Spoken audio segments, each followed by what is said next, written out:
Okay, Kristen. Yes, Can you believe we're having this conversation, Mama? I can. I can. Well, okay. So let's start by you sharing with the ladies listening a little bit about how you found yourself on this journey and how we met. Sure. So I think it all started when I was much, much younger, before I even had a real, husband in mind or even thinking of having my kids. But I grew up in a very religious household, and it was a super conservative church. And they kind of instilled in me that you get married and you have kids really young. And I watched that. My parents got married at 19, my grandparents at 18, and started families in their 20s, right? So that's kind of the example I had, and that's where I thought that I needed to go. So never did I think that I was going to have a problem if I waited, or I thought I'd get married super young. But it turns out that I decided to wait and find the perfect person that would be the dad to my kids and the perfect husband for me. And that didn't happen in my 20s. It happened in my 30s, which is great and perfect and fine. Just a different place in my life than a 20s. But when I hit about 19 or 20 years old, I then had people coming to me and saying, "Oh, are you going to get married soon? Oh, are you going to have your kids soon?" So I think that started, unbeknownst to me, started putting the pressure in my subconscious of like, hey, you have a timeline and stick to it. This is what the expectation is. But it didn't bother me then because I thought it would be simple. And then going through, I met my husband when I was 32. And if he had had his way, he said we would have had kids right from the get-go. But I decided that wasn't the plan. He knew he won the lottery with you, girl. He knew. I know. I said, let's wait just a second, shall we? And we didn't start, or we didn't even get married until after we'd been together for 4 years. So I was 37 at the time, I think, when we got married. So now we're past that magical 35 that the doctors tell you all about, where suddenly things change on a whim. So I think that's where it started for me, because when my husband, when Jimmy and I decided that it was time to start having children, or that we wanted to start to try to get pregnant, we thought it would be simple together. And as soon as we got married, since I was 18, have had abnormal cells on my cervix. So I've always constantly had to have that watched. And so before we decided to really start to try to get pregnant, I said, let me go in for one more check. And when I went in, my OBGYN said, well, it looks like the cells on your cervix have actually changed. And we might be a little bit concerned because they're now precancerous cells. And we've never had that happen for you before. So you have a choice. You can either wing it and just wait and hope that they don't get worse and turn into cancer, or we can go in and remove them surgically, and then you and your husband can start trying to get pregnant. And I thought, okay, I don't like that idea. That sounds awful. It's cancer or surgery. I don't really like either choice. But I think it was then when my OBGYN gave you all of the what coulds, which they have to do. I get it. It's surgery. It's a procedure. You've got to give the patient the what ifs, right? But it was the two of them stood out to me, and they still stick with me for whatever reason, just those two. And it was, she said, you may not be able to get pregnant, period, because the scar tissue, if you develop really thick scar tissue, you may not be able to get pregnant. Or option two is your cervix could be so weakened from the surgery, you may not be able to stay pregnant. Or even carry a baby to the half term, where even if I had it early, baby would be in NICU and all those things. But so those terrified me. Those two possibles just absolutely scared the shit out of me. And I told Jimmy, I don't know if I want to go through losing a bunch of pregnancies. Maybe I should just wing it, because I've been fine from up until 18 till now. And it's just now that these cells are trying to transform into something magical. So I said, what if we just try to get pregnant? And he said, look, I would rather you have the surgery and have them removed, because we can have a family in a lot of ways, whatever that looks like. But we can't have a family together unless you're here to have it with me. So it was then that I knew that, scarily to me, surgery was the way that I was going to go. So I ended up having the surgery, and all those cells were removed, thankfully, and I was okay. And my OBGYN gave herself a pat on the back, because she said, when I had my checkup, she was like, you actually recovered at one of the best recoveries I've seen in my patients. She said, so you shouldn't have a problem getting pregnant by the looks of everything. So your cervix looks fine. The healing, there's no abnormal scar tissue. Like, this should be great for you. And all of your panels have come back. So there's no more cancerous cells like that we even see, which was really great. And you would think that that would kind of give me like a woohoo, but I think I still had, unbeknownst to me, that subconscious of, well, I'm over 35 though. So is this really going to be easy? And then it was December of 2022 is when Jimmy and I got pregnant the first time, and we miscarried. And I wasn't super heartbroken. I think because it was the first one, I just kind of thought, okay, well, like, this happens to some people. It happens sometimes. This one wasn't, that something was wrong. Like that other verbiage that you hear, like, oh, if you miscarried, something was wrong. So your body was just saying you can't, this one's not viable. So I just kind of like chalked it up to that. And then the interesting part, though, is that at the same time that I miscarried, I found out that my cousin was also pregnant, and she miscarried 2 days after I did. But she told our family and I didn't. I told her, and so she knew. But the family, she was getting all of like the, I'm so sorry, we feel awful, it's going to happen. And I started to get the jealousy, because I was like, well, what about me? Well, wait a minute. And then she got pregnant right away. And so then that kicked my jealousy into higher gear. So I had saboteurs everywhere, every which way, on all the shoulders, in the ear, chip chiming away, telling me like, this isn't going to happen for you. It's happening for everyone else around you, but this isn't going to happen for you. And then Jimmy and I got pregnant again. And I was like, okay, cool. This is good news. It didn't take us too long. And then we miscarried again. And that one was really hard, because I found out about that pregnancy and I miscarried on the same day. So I found out, and then on my way to work, I miscarried that one. And Jimmy, when I came home to tell him, he wasn't heartbroken. So like, it kind of felt like I was doing that one alone. I was grieving that loss alone. And he said, I didn't really have time to be excited, because you told me about it and told me that it was gone in the same instance. So I can't feel what you're feeling. And I'm sorry for that. And so then I was really nervous that the next time we got pregnant, I was scared, because I knew now that I had 2 miscarriages under my belt. And I was terrified for it happening again. And between that, though, is when I found you. Your book popped up on my Facebook. Just sometimes I think social media reads my mind. If I don't say it out loud, it still manages to find its way in. But it was the title that caught my eye. Am I the reason I'm not getting pregnant? Because I couldn't think of any reason why I wouldn't be, except for that, telltale of you're too old. And if you do, it's geriatric. And, you may not have a successful pregnancy, or you may end up with, a baby that has a lot of special needs because you're old.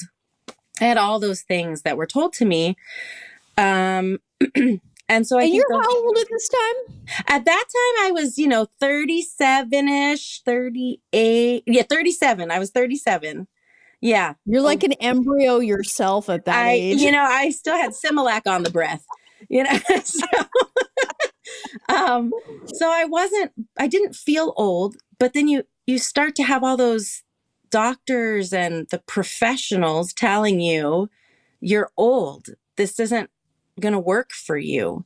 And I think that was even more solidified. I think that's when I realized that my upbringing kicked in of the, hey, you were supposed to have kids by the time you were in your early 20s. Hey, you were supposed to be married 10, 15 years ago. You're way behind. So I think now those two things coincided, and those puzzle pieces in my brain, even though they shouldn't have fit, to me, they fit together. Oh, that makes sense. Of course I keep miscarrying because I was supposed to do this a long time ago. But I found your book and I started listening to it. But once I realized it was an Audible, that was an even big win. So I started listening to it to work, on the way home from work, and then your podcast. And so then the book became my, let me listen to this at work while I listened to the podcast on my way to and from work. So it was just, I was surrounded by a sunshine of Roseanne in my day-to-day life.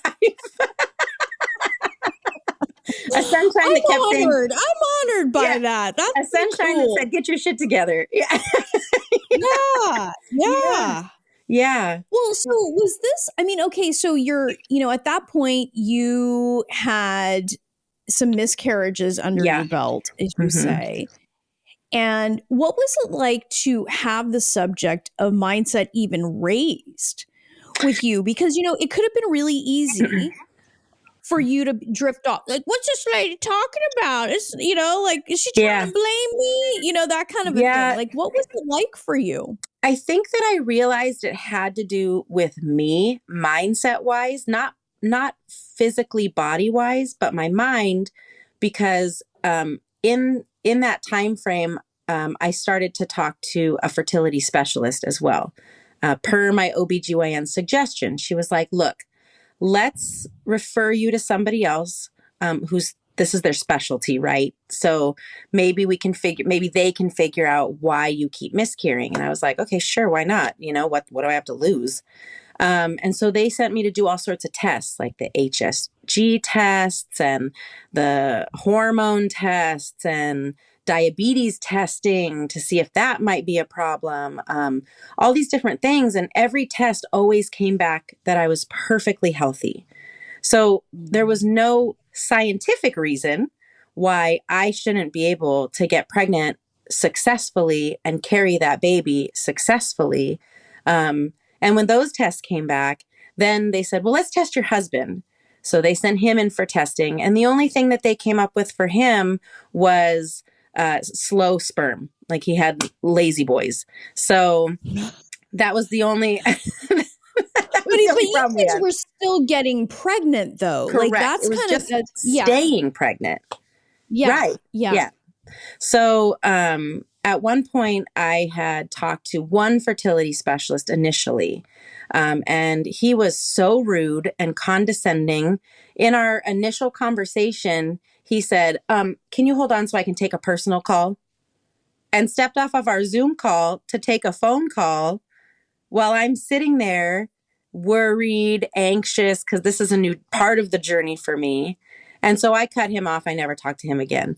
Because at that point, I'd listened to enough of your podcast. I'd read your book, I think maybe 2.5 times at that point, to know, like, if you don't agree with them, it's your choice, your journey. So you make the call. So I did. And my call was, I don't want to speak to this person. This isn't a good match.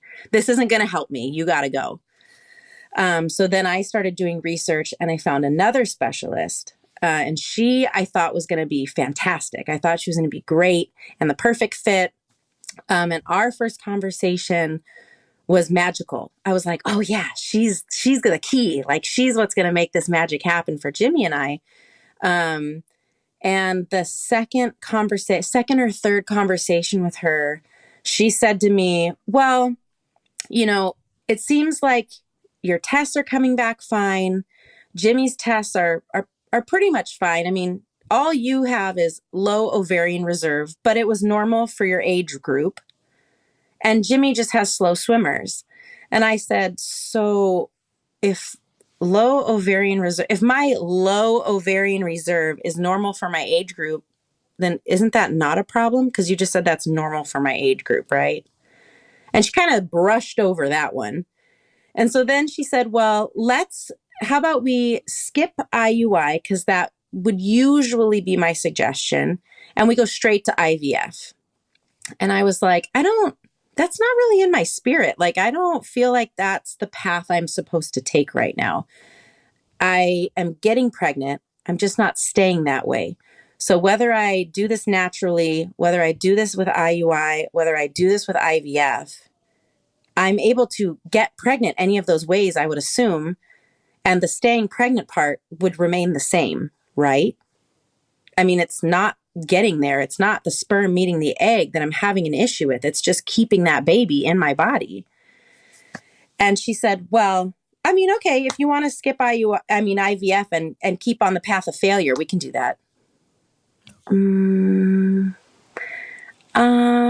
Yeah, we're done. Did she know who she was talking to, Kristen? Yeah, we're done. I fired her. I never spoke to her again. Wow.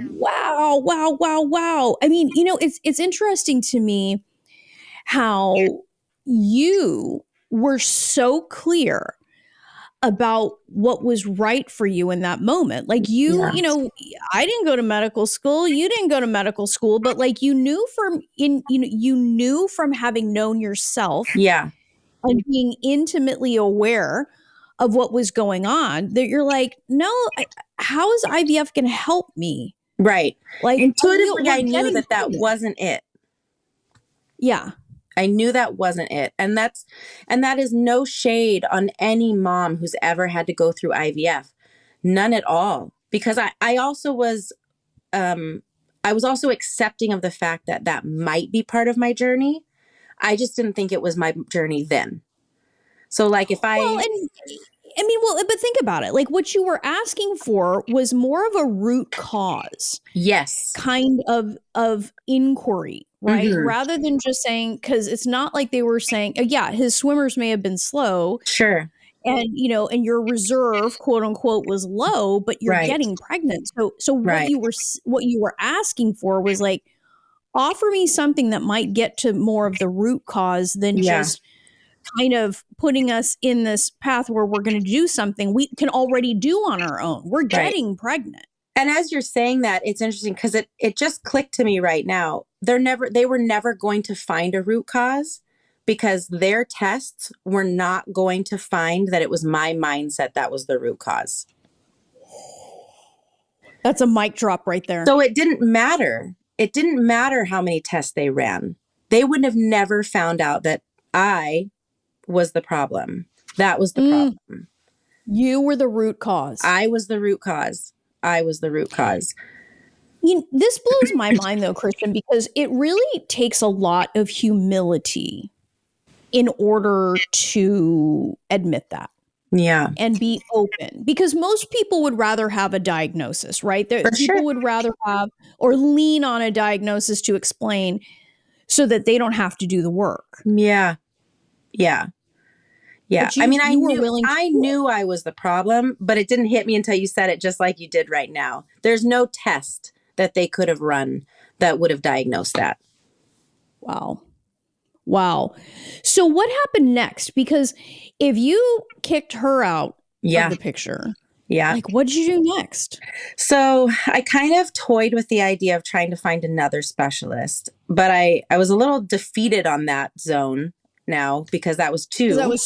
Yeah. Mm-hmm. 3 strikes, you're out. Right. So I wanted to save that third strike for a second. That had to be a real good one if I needed it, So I didn't go searching for another fertility specialist. I continued down the path of your podcast and read your book again.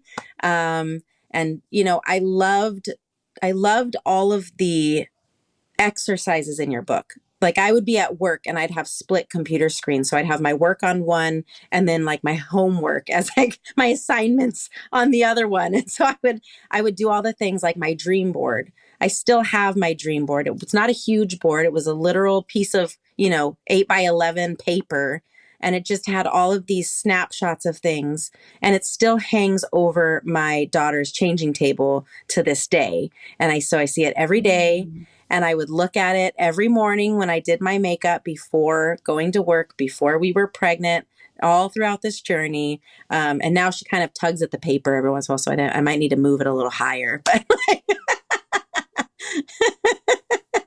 But there were so many exercises that I felt were crucial, because it's one thing to listen, right? It's one thing to read the book.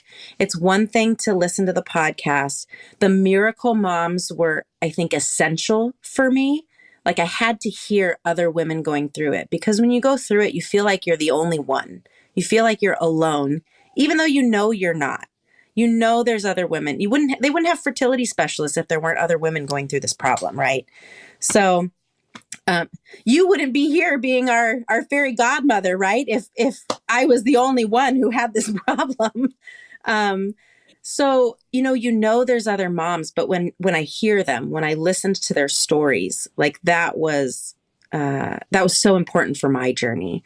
There was one miracle mom. I hope it's okay if I say her name, but there was one miracle mom story, Ellie, and she was just like everything. I don't know what it was about her story specifically, but like I loved it. And I think I played it on repeat constantly. She was at least a once a weeker for me.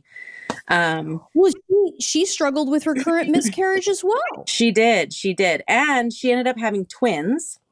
And Jimmy and I, for the longest time, Jimmy and I kept saying we're going to have boy-girl twins. So I think maybe that's why her story stuck with me. But just the way she navigated through her journey too. Like, I can still remember in my head her story. And it was just so important to me.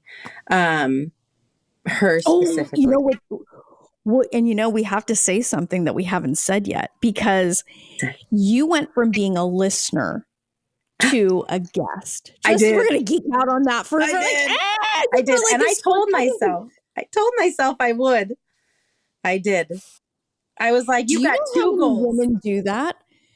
It's like, I think that's the power move, Kristen. Yeah. That's like the power move. You do a program, you promise yourself you're going to be on the podcast, and like you get on. Like, I mean, it's like, listen up, ladies, Kristen and I are laying it out here right now. Like, I mean, it's almost like you're Babe Ruth calling your shot, Yes. I mean, but that's like such a critical thing. So let's go back, because you were listening to Ellie's podcast, getting inspired by that. You weren't like in a huge rush to find another fertility specialist. No. So like, what happened after that? Yeah. So around April or May is when I requested my first interview with you. That's right. And then we spoke. And you suggested the 30-day program for me, because my work schedule wasn't super conducive with the 90-day program. So you suggested that. And I was like, okay, cool. Like that sounds really good for me, because it's self-led, right? Like I can listen to it at any time, which worked great for me. And some reason though, even though it sounded great, I put it on the back burner, and I thought, I'm still going to try to DIY this. I'm going to Pinterest my way to pregnancy. I can do this. I just know I can.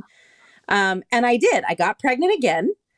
And that was the third pregnancy now, but we miscarried again. And that one was really, really hard. That one hit me the hardest.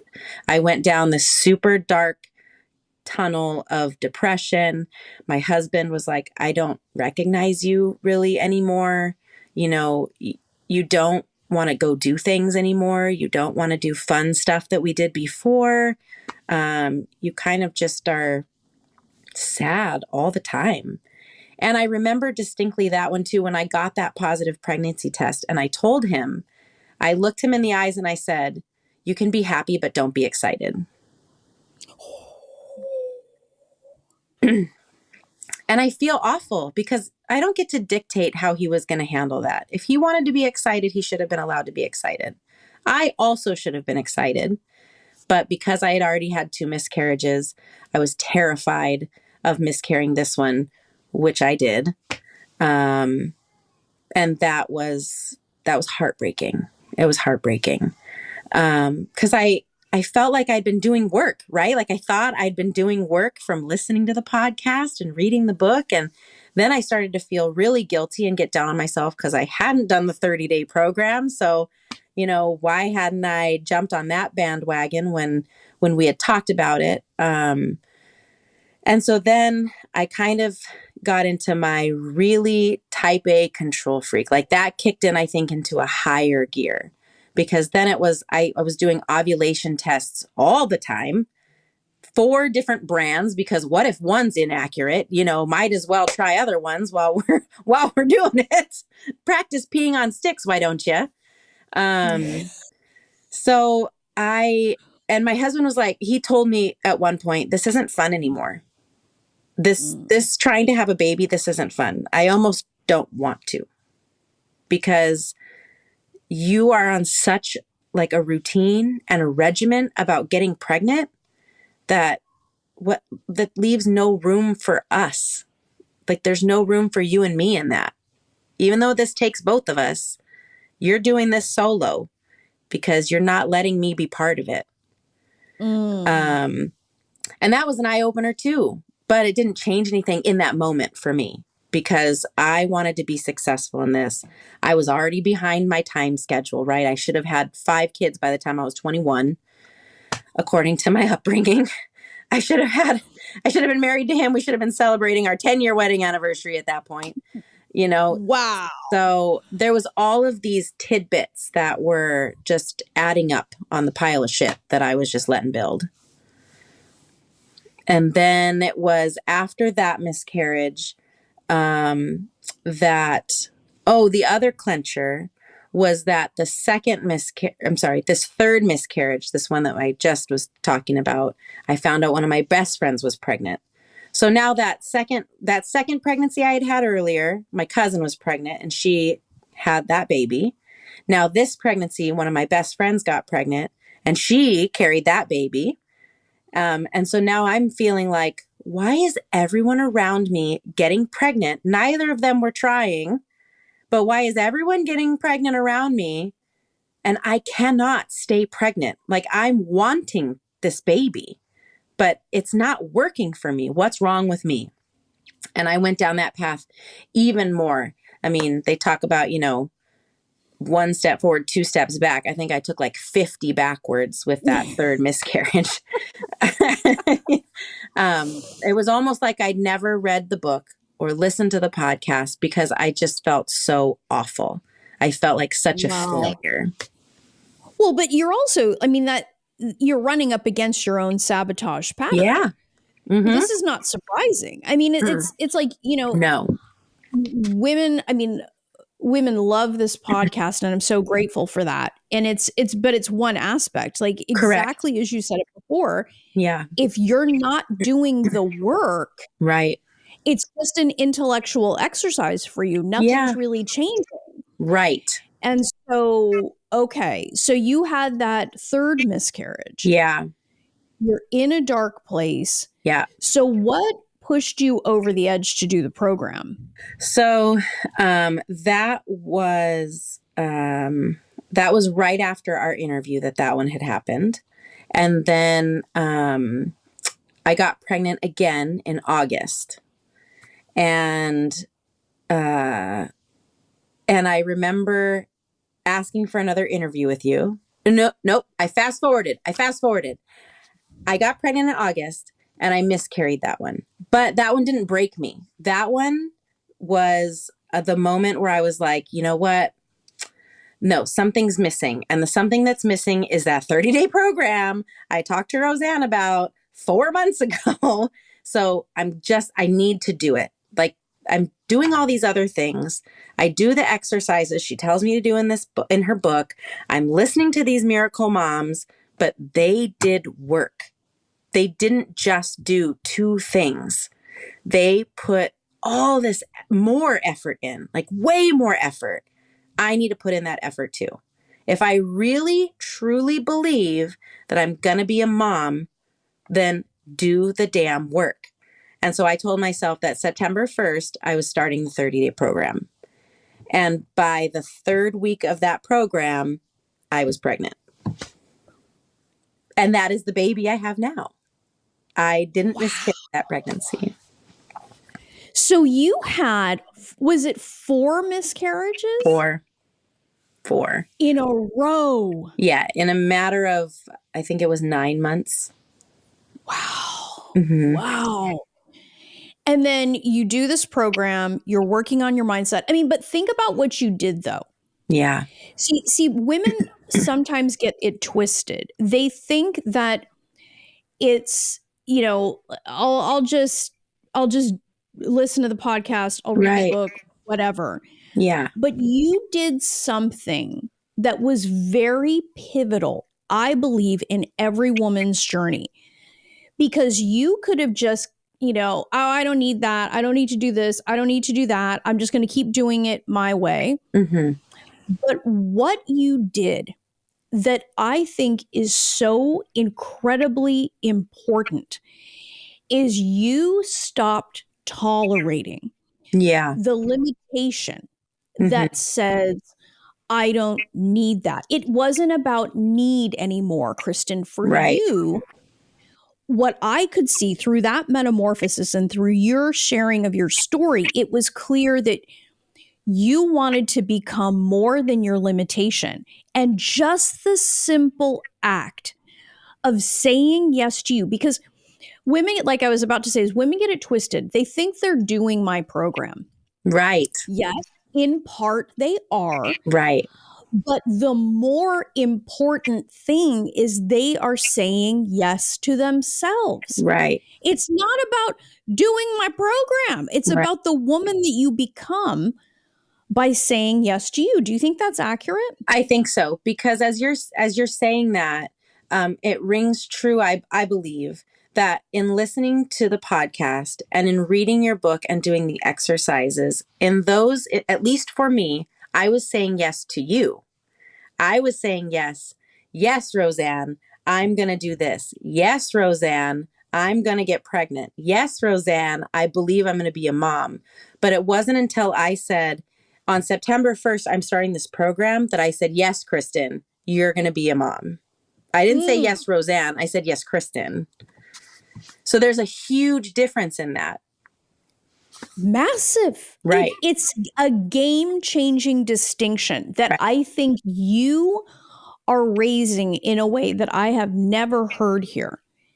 Because I think you had enough self-awareness at that point and such recency Mm-hmm. on, the things that were happening on your journey, the heartbreak and just kind of what was going on for you and Jimmy, that when you got to a point where you were no longer going to tolerate that, you wanted something different. Boom. I mean, and you got and stayed pregnant with your baby girl. How old is she now? 5.5 months.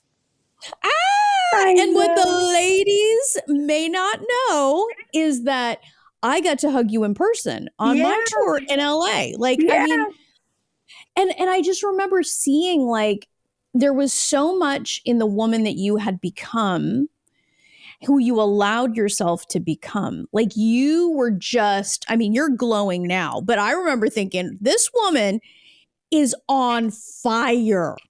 Thanks. When I met you in person, because everything that I had known about you up to that point, and then seeing you in all of your glory and your beautiful mama t-shirt that you were wearing. I mean, it was just this culmination of trusting yourself, believing in yourself, because you got pregnant with your daughter naturally and you carried her to term naturally. Mm-hmm.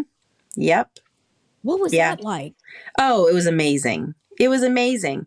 There were moments where the saboteurs tried to come back in, because having 4 miscarriages, in my mind, I had that. But I remember the very first time that Jimmy and I were going for an ultrasound. And I was sitting in the parking lot at the doctor's office. And I'm sure there's other miracle moms that believe in angel numbers. But I'd never really had them be prevalent in my life until this pregnancy. And they were with me the whole time. throughout the entire pregnancy. They just pop up everywhere. It was fantastic. And then I would be so curious as to what every number meant, right? Like, what's 444? But I remember that was the first time they really popped up for me. And I had a saboteur just sitting on my shoulder saying, you're going to go in and they're not going to find anything on that ultrasound. And so I happened to just look at the clock because I wanted to see that make sure I wasn't going to be late to this appointment where I was going to be let down in my head. And it said 2:22. I went, that's weird. 2:22. I wonder what that means. Like, I mean, I wouldn't normally wonder what that means, but I wonder what that means. So I wrote it down so I wouldn't forget. So 222 in angel numbers said, don't worry. Everything is working out exactly as it's supposed to. Your mindset is becoming your reality. Stay positive. So I was like, no way. So that changed my whole attitude walking into that doctor's office and having to lay down on the table and wait for the ultrasound.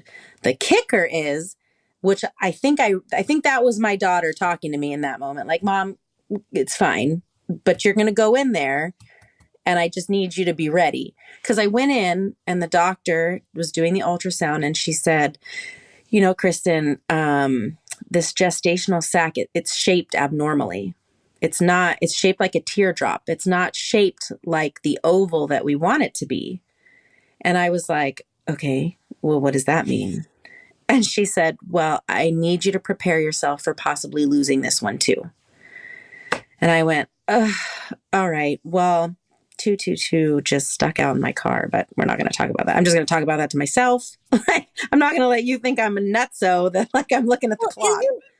Isn't a teardrop and like an oval kind of the same? Kind of the same? Yeah, for sure. Yes, very close. And she said, she did end it with, but I hope you prove me wrong. And so to fast forward really quick, at my very, very last ultrasound appointment with her, she was like, there's your daughter. She's kicking away. She's moving along, sucking on her thumb. And I looked at her and I said, guess what, Dr. Roy? I proved you wrong. And she said, you sure did. You sure did. Oh, man. I mean, and look at you now. Yeah. I mean, think about it, Kristen, like you trusting and believing in yourself. And again, like no shade or shame on going down the IVF route. We're not here to judge it. No. The whole point, though, and don't get it twisted. The whole point about, you know, everything that you're sharing here is about a woman listening to her heart. Yes. It wasn't right for you. Something, and I know it probably didn't make sense to a lot of people on the outside. No. But you learned to trust yourself and cultivate that awareness within you. Yeah. That opened up all of these different ways that you were learning that you were okay, your daughter was going to be okay, and now she's born, she's 5.5 months old, and you're here as a guest on the podcast. I am. And the kicker too, so those other 2 pregnancies, cousin was pregnant, best friend was pregnant. This pregnancy, another one of my best friends told me she was pregnant 2 weeks before I found out I was pregnant. And so now our babies are 3 weeks apart. She had her son and I had my daughter. But my mindset was totally separate, totally different, because with the other 2 other friend and family member telling me their pregnancies, I was jealous. This one, when she told me she was pregnant and I didn't know I was yet, I was excited for her. I didn't have that chip on my shoulder saying, damn, I wish it was me. I was just excited. The work. You did the work, woman. You were doing the work, and you allowed yourself to become something different so you could create a different result. I had to. It's just plain and simple. I had to. Yeah. And it took faith, which was a big struggle for me. A lot of faith. That was something when I left that church a long time ago, I struggled with who I believed in. And so I think that was probably like the biggest takeaway lesson that day, whichever day was faith-based in the 30-day program, was probably like the biggest one for me, the biggest eye-opener, because I had to decide who I believed I had faith in. and who I was giving this to help me, right? Like Wow. I'd stepped away from that a long time ago. And I struggled with it. And one of my other, besides Ellie, one of my other favorite episodes was your negativity purge. And I listened Oh, to it all the time, every day. That's how I would start my day right before going in for my shift. And there's that part of it at the very end where you're telling us with our eyes closed to take every negative word, visualize the negative things, right? And put them into words. And then you put them in this ball. And then at the end of that, once you have this ball, you're supposed to hand it off to a higher power, to Gus, right? Well, when I'm visualizing it, I don't know who the hell I'm handing this shit off to, because I don't know who I have faith in at the beginning of this journey. So I really wasn't handing it off to anyone at that point.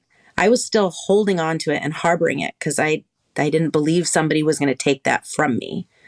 But it wasn't until I did the work and got to that day in the program that I realized, okay, I know who or what I have faith in now, right? And I can actually hand that ball off.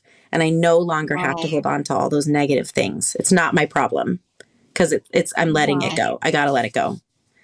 Ooh, that just gives me the shivers. Yeah. Kristen. I mean, I think it's such a powerful thing. It's not only who you became, but also finding that faith that you could be acquainted with on your terms. Because a lot of women, can have complicated relationships with faith. I know I did. I did a full 3-part series on that, and unquestionably many more to come. But I think that what happens is we have to recognize that the thing that bridges the gap between where we are today and where we want to be is faith. And reclaiming that, making it our own, and making it a part of our lives that fits in, with who we actually are right. Not necessarily dogma or whatever. But wow, Kristen, I am so grateful that you came on to share this, because your message is not only one of transformation, but truly one of tenacity and being willing to defy the odds. So, is there anything that you would say, like, in closing this? Sure. Is there anything that you would want specifically as the woman who lived her own journey? Like, what would you want women to take away from your unique path? To not doubt yourself. And that's really easy for me to say now, but to not doubt. If you really, truly, truly believe and want to be a mom, it's 100% possible. It's 1,000% possible. And you do have to have that faith. And I get it. Like, if for the woman listening to me, like, I get it. If you're over there thinking like, but I don't have that step right now, that's okay. Right now, that's okay. But if you really want to be a mom, you're going to figure out the faith part. You'll figure out every piece that you need to figure out, because it's 1,000% possible. I can hear Harley, my daughter, in the other room right now. And that required faith. She required me to have faith. Yeah. It's 100% possible. Well, yeah. And I honestly believe that an aspect of all of this is our children demand from us growth so that we can step into the role of being their mother. Yeah. I think that when I look back now, I believe that all 4 of those miscarriages were her saying, Mom, like, get it together. I'm right here. I'm so close. I'm ready. You're not. So you got to do the work, because I'm ready to be there for you. But like, I need you to be at your best for me. And so that I had to do the work to be the best for her. Wow. I mean, I think that is so true. And that is another bomb dropped by Mama Kristen. So, oh my goodness, woman. Well, thank you so much for so generously sharing with us and really showing that, women hear me say this all the time. The desire in your heart to be a mom is there because it was meant for you.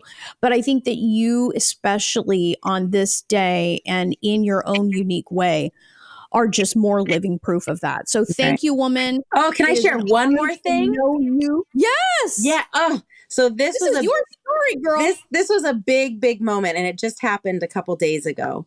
Oh. So last year, my husband and I took a day, just the two of us, a trip to Disneyland. And it was December 3rd, 2023. And we knew that it would be the last time it was our trip to Disneyland as a family of two. So even if we just went on our own, but we were keeping a secret. We knew I was pregnant, but no one else knew yet.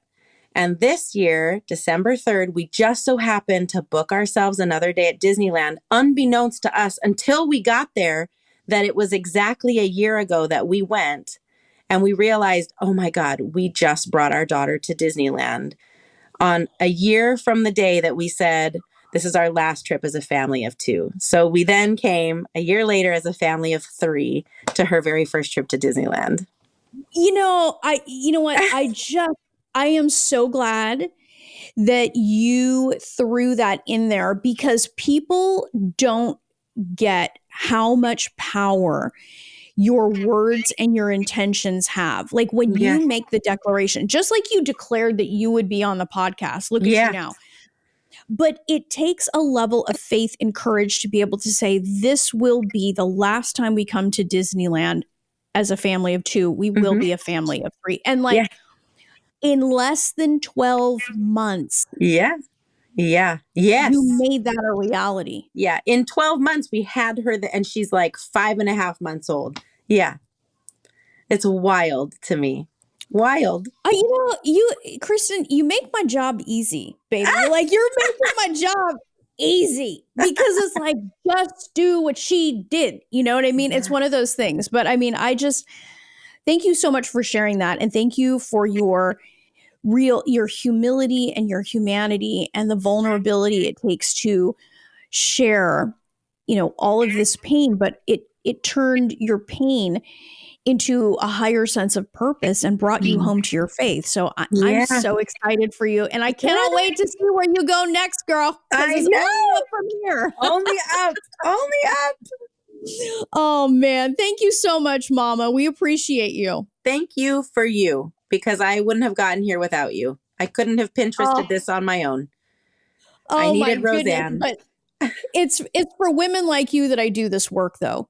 And whenever I see like all of you, I mean, you're my miracle mama too. So it's like, whenever I think of all of you and think about who you allowed yourself to become, it just is very humbling. And it reminds me of why I do what I do. So you have so many nieces and nephews out there. You don't even know. I know. I have a very big family. You have a very big family. Yeah. I know. Well, thank you so much, doll. Thank you. Love this episode of the Fearlessly Fertile podcast? Subscribe now and leave an awesome review. Remember, the desire in your heart to be a mom is there because it was meant for you. When it comes to your dreams, keep saying hell yes.